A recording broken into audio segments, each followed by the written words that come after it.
বন্ধুরা, আশা করি তোমরা সবাই ভালো আছো। তোমার চ্যানেলে তোমাদের সবাইকে স্বাগতম। আজ আমরা যে বিষয় নিয়ে আলোচনা করব, ইতিহাস সাজেশন মাধ্যমিকের একদম সম্পূর্ণ। তবে সাজেশন দেওয়ার আগে কিছু গুরুত্বপূর্ণ কথা অবশ্যই তোমাকে বলতে হবে, এবং এই মূল কথার উপরে ভিত্তি করেই কিন্তু আজকের সাজেশন তোমাদের জন্য তৈরি করেছি।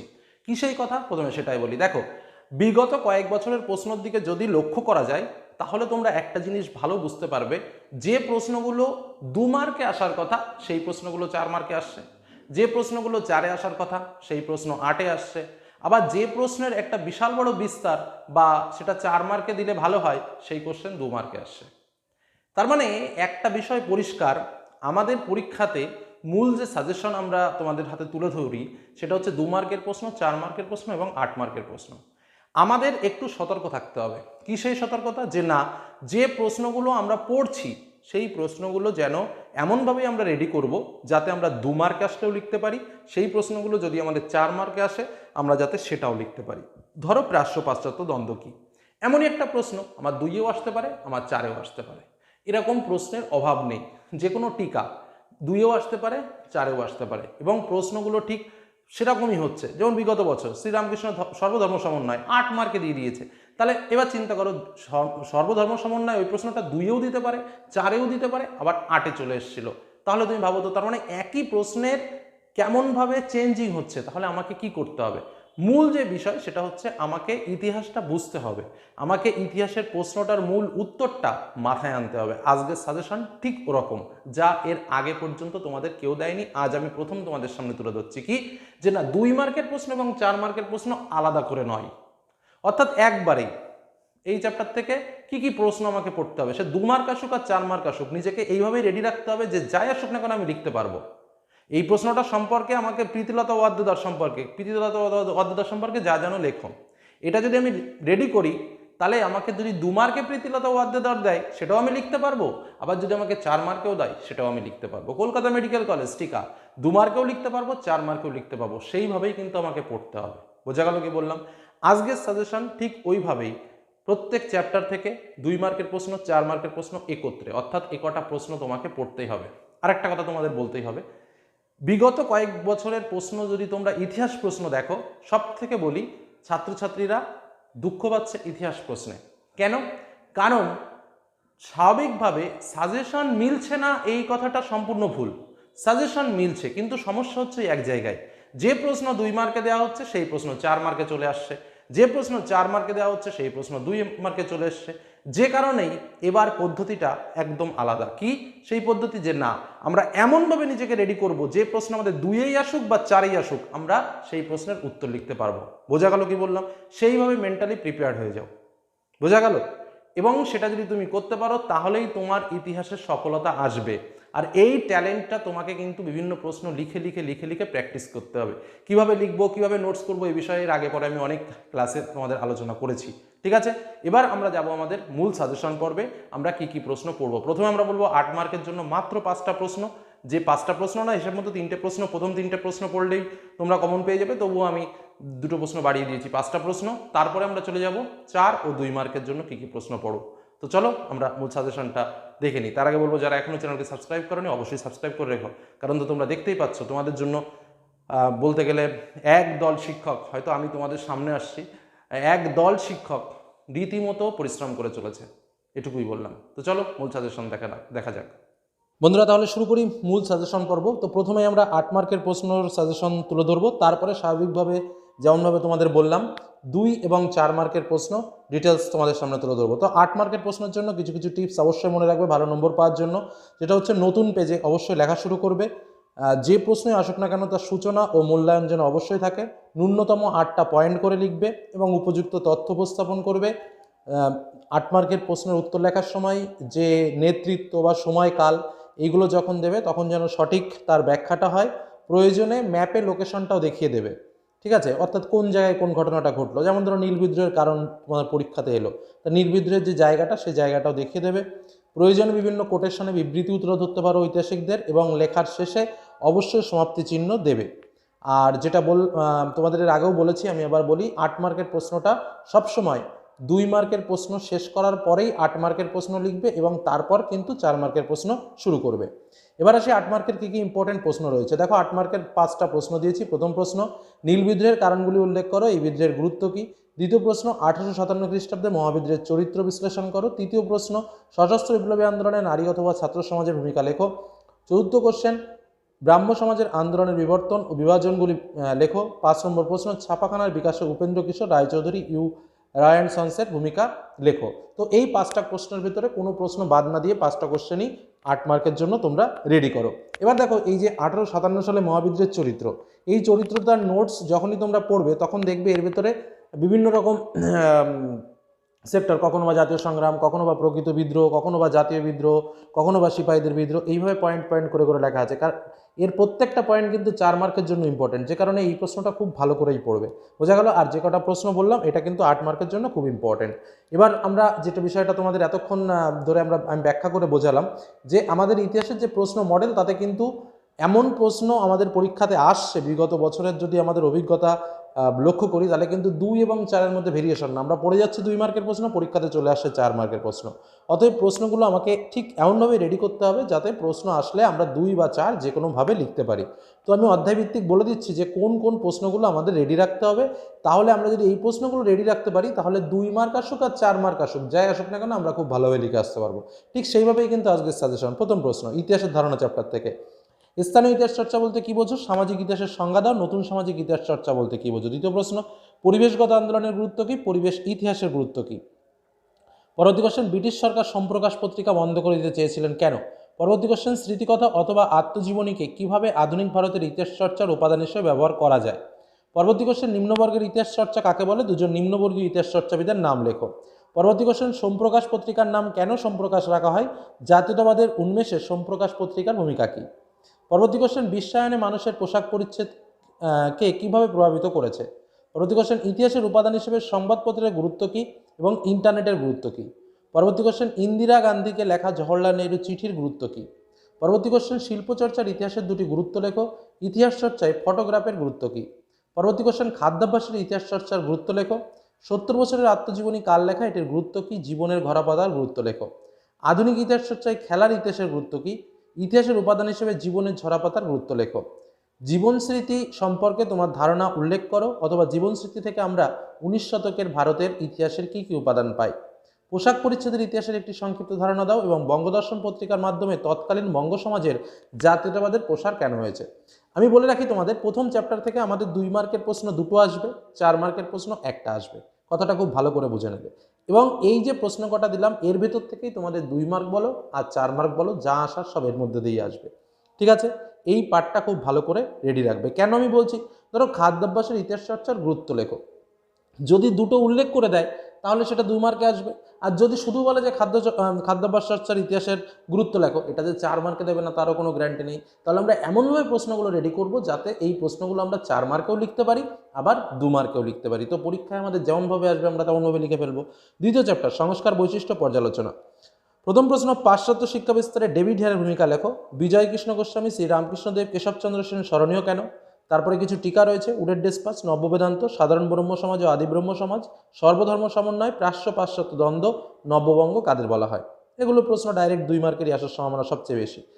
তো পরবর্তী কোশ্চেন, আধুনিক চিকিৎসাবিদ্যার চর্চায় কলকাতা মেডিকেল কলেজের ভূমিকা আলোচনা করো। রামকৃষ্ণ মিশন প্রতিষ্ঠার উদ্দেশ্য কী? সংবাদপত্র ও সাময়িক পত্রের মধ্যে পার্থক্য কী? 19 শতকে ধর্ম সংস্কার আন্দোলনের মূল বৈশিষ্ট্য কী ছিল? প্রাচ্যবাদী ও পাশ্চাত্যবাদী কাদের বলা হয়? জাতীয় জাগরণে ও সমাজ সংস্কারে স্বামী বিবেকানন্দের অবদান কী ছিল? উচ্চশিক্ষা বিস্তারে কলকাতা বিশ্ববিদ্যালয়ের ভূমিকা কী ছিল? হুতুম প্যাঁচার নকশার গুরুত্ব কী? স্বামী বিবেকানন্দের ধর্ম সংস্কারের আদর্শ ব্যাখ্যা করো। টিকা লেখো, বিধবা আন্দোলন এবং ঈশ্বরচন্দ্র বিদ্যাসাগর। নীলকর সাহেবদের অত্যাচারের বিরুদ্ধে হিন্দু পেট্রিয়ট পত্রিকা কীভাবে জনমত গড়ে তোলে? পরবর্তী কোশ্চেন, সতীদাহ প্রথা বিরোধী আন্দোলনের স্বরূপ বিশ্লেষণ করো।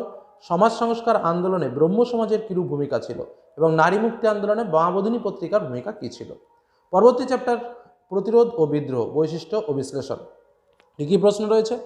টিকা, খুদকাটি প্রথা, দিকু, চুয়াড়, কেনারাম ও বেচারাম, তারিকি মোহাম্মদিয়া, উলগুলান, এগুলো স্বাভাবিকভাবে 2 মার্কের প্রশ্ন আসতে পারে। সাঁওতাল বিদ্রোহের, মুন্ডা বিদ্রোহের, চুয়াড় বিদ্রোহের এবং সন্ন্যাসী বিদ্রোহের কারণ, খুব ইম্পর্টেন্ট। তারপরে কোশ্চেন, তারিকি মোহাম্মদিয়ার মূল ভাবধারা মুসলিম সমাজে কীভাবে জাতীয়তাবাদের উদ্ভব ঘটায়? পরবর্তী কোশ্চেন, সাঁওতাল বিদ্রোহের কোল, মূল, মুন্ডা, ভিল, ফরাজি বিদ্রোহের স্থান এবং একজন করে নেতার নাম। পরবর্তী প্রশ্ন, নীল বিদ্রোহে খ্রিস্টান মিশনারিদের ভূমিকা কী? পরবর্তী কোশ্চেন, ভারতবর্ষে কোম্পানির উদ্যোগে নীল চাষ শুরু হয়েছিল কেন? পরবর্তী কোশ্চেন, এলাকা চাষ ও বে এলাকা চাষ বলতে কী বোঝো? পরবর্তী কোশ্চেন, দুদু মিয়া, হরিশ্চন্দ্র মুখোপাধ্যায়, রানী শিরোমণি, দেবী চৌধুরানী বিখ্যাত কেন? পরবর্তী কোশ্চেন, তিতুমির ওয়াহাবি আন্দোলনকে পরিচালনা করার ক্ষেত্রে কী কী পদক্ষেপ গ্রহণ করেছিল? পরবর্তী কোশ্চেন, নীল বিদ্রোহ সফল হওয়ার পেছনে কী কারণ ছিল বলে তোমার মনে হয়? এবার আমরা আসবো চতুর্থ চ্যাপ্টার, সংঘবদ্ধতার গোড়ার কথা, বৈশিষ্ট্য ও বিশ্লেষণ। টিকা, ইলবার্ট বিল, সভা সমিতির যুগ, বঙ্গভাষা প্রকাশিকা সভা এবং চৈত্র মেলা। তৃতীয় প্রশ্ন, বঙ্গভাষা প্রকাশিকা সভাকে প্রথম রাজনৈতিক প্রতিষ্ঠান বলা হয় কেন? পরবর্তী কোশ্চেন, যেটা তোমাদের 8 মার্কের প্রশ্ন বলার সময় বললাম, যে 1857 খ্রিস্টাব্দের বিদ্রোহকে জাতীয় বিদ্রোহ, সিপাহী বিদ্রোহ বা জাতীয় সংগ্রাম বলা হয়েছে কেন? পরবর্তী প্রশ্ন, 19 শতকে জাতীয়তাবাদের বিকাশে ভারতমাতা চিত্রটির গুরুত্ব কী? মহাবিদ্রোহকে সামন্ত শ্রেণীর বিদ্রোহ বলে কেন? ভারতমাতা চিত্রটি কোন পটভূমিতে অঙ্কিত? মহাবিদ্রোহকে কি বলা যায়? মানে ওই এই যে প্রশ্নটার, এই যে 1857 খ্রিস্টাব্দের প্রকৃতি, মহাবিদ্রোহের প্রকৃতি, সেই প্রশ্নটাকেই ঘুরিয়ে এভাবে দিতে পারে। আনন্দমঠ কীভাবে জাতীয়তাবাদী ভাবধারাকে উদ্দীপ্ত করেছিল? মহাবিদ্রোহের প্রত্যক্ষ কারণ কী ছিল? ভারতের জাতীয় চেতনার বিকাশে গোড়ার ভূমিকা কী? জাতীয় জাগরণে বর্তমান ভারত ও বিবেকানন্দের ভূমিকা কী? বর্তমান ভারত গ্রন্থ কীভাবে জাতীয়তাবাদী ভাবধারাকে উদ্দীপ্ত করেছিল? গগনেন্দ্রনাথ ঠাকুর কীভাবে বাবু সমাজের সমালোচনা করেছিলেন? ভারতমাতা চিত্রের গুরুত্ব আলোচনা করো। মহাবিদ্রোহের প্রতি শিক্ষিত বাঙালি সমাজের মনোভাব কীরূপ ছিল? বঙ্কিমচন্দ্রের আনন্দমঠ উপন্যাসটি কীভাবে জাতীয়তাবাদী ভাবধারা প্রসারের পক্ষে সহায়ক হয়ে উঠেছে?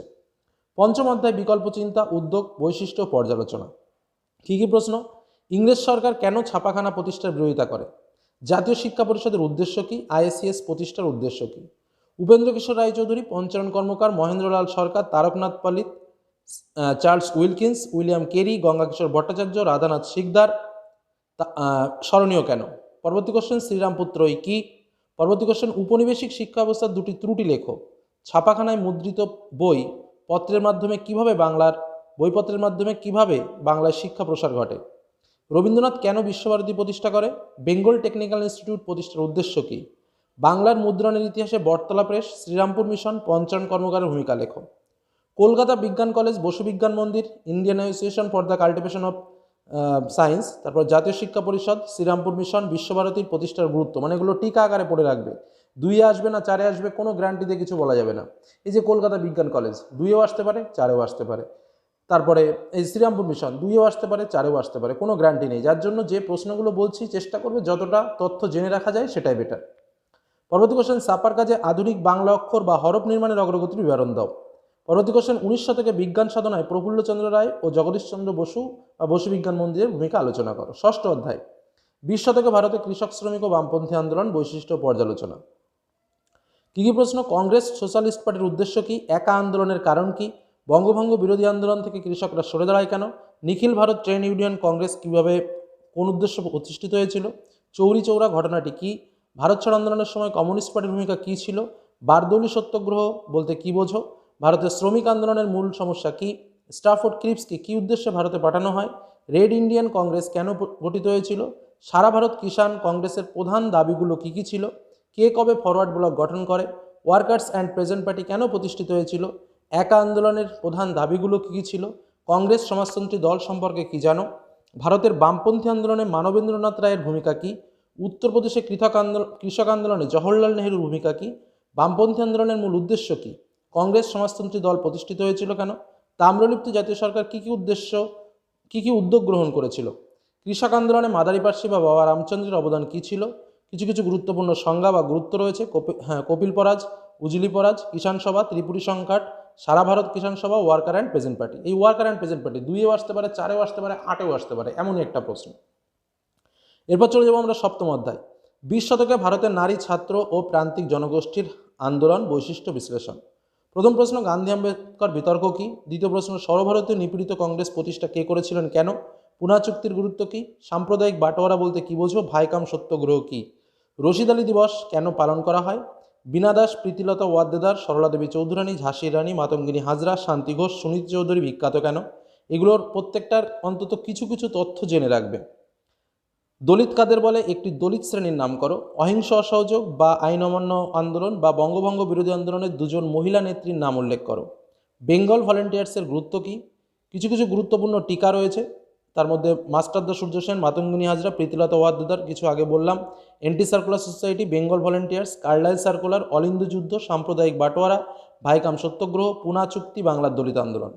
রশিদ আলী দিবস সম্পর্কে যা জানো লেখো। ভারত ছাড়ো আন্দোলনে নারীদের অংশগ্রহণ বর্ণনা করো। বঙ্গভঙ্গ বিরোধী আন্দোলনে নারী সমাজের ভূমিকা কী? অহিংস অসহযোগ আন্দোলনে ভারতীয় নারীদের অবদান লেখো। আইন অমান্য আন্দোলনে নারী সমাজের ভূমিকা কী? নারী আন্দোলনের চরিত্র ও বৈশিষ্ট্য আলোচনা করো। বঙ্গভঙ্গ বিরোধী আন্দোলনে ছাত্র সমাজের ভূমিকা কী? ভারতের ছাত্র আন্দোলনের বৈশিষ্ট্যগুলো কী? এবং বিপ্লবী আন্দোলনে নারীদের ভূমিকা লেখো। লাস্ট অষ্টম অধ্যায়, উত্তর উপনিবেশিক ভারত, 20 শতকের দ্বিতীয় পর্ব। টিকা, ভারত মুক্তির দলিল, ফরাসি উপনিবেশগুলি কবে ভারতের সঙ্গে যুক্ত হয়, কেন? স্বাধীনতার সময় ভারতের দেশীয় রাজ্যগুলির সংখ্যা কত? ভারতের বিস্মার্ক কাকে বলে, কেন? পৃথক অন্ধ্র রাজ্যটির উৎপত্তি হয় কীভাবে? কোন পরিস্থিতিতে কাশ্মীর রাজা হরি সিং ভারত মুক্তির দলিলে স্বাক্ষর করেন? উদ্বাস্তু কাদের বলা হয়? উদ্বাস্তু পুনর্বাসনে ভারত সরকারের ভূমিকা কী? জুনাগড় এবং হায়দ্রাবাদ কীভাবে ভারতের সঙ্গে যুক্ত হলো? দেশীয় রাজ্যগুলির ভারত মুক্তির ক্ষেত্রে সর্দার বল্লভভাই প্যাটেলের ভূমিকা কী? ভাষাভিত্তিক রাজ্য গঠনের দুটি কারণ লেখো। স্বাধীন ভারত সরকার কিভাবে দেশীয় রাজ্যগুলির পুনর্গঠন করে? দর কমিশন কেন গঠিত হয়েছিল? প্রত্যি শ্রীরামালু কে ছিলেন?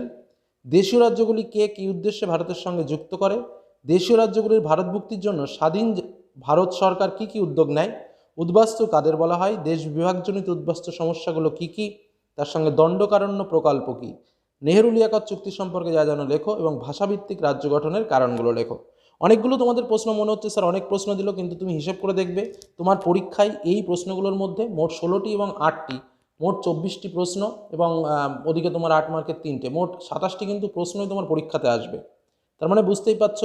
আর ইতিহাসের প্রশ্ন কয়েকদিন বা কয়েক বছর ধরে আমরা যেটা দেখতে পাচ্ছি, তাতে করে তুমি যদি ভালোভাবে প্র্যাকটিস না করো, এই কনভার্টিং সিস্টেম যেটা প্রথম থেকে বোঝাচ্ছি, যে প্রশ্নর মান আর প্রশ্নের উত্তরের যে ব্যবস্থা চলছে, এটা যদি ঠিকঠাকভাবে না করতে পারো, তাহলে কিন্তু ইতিহাস তোমার কাছে ভয়ের হয়ে উঠতে পারে।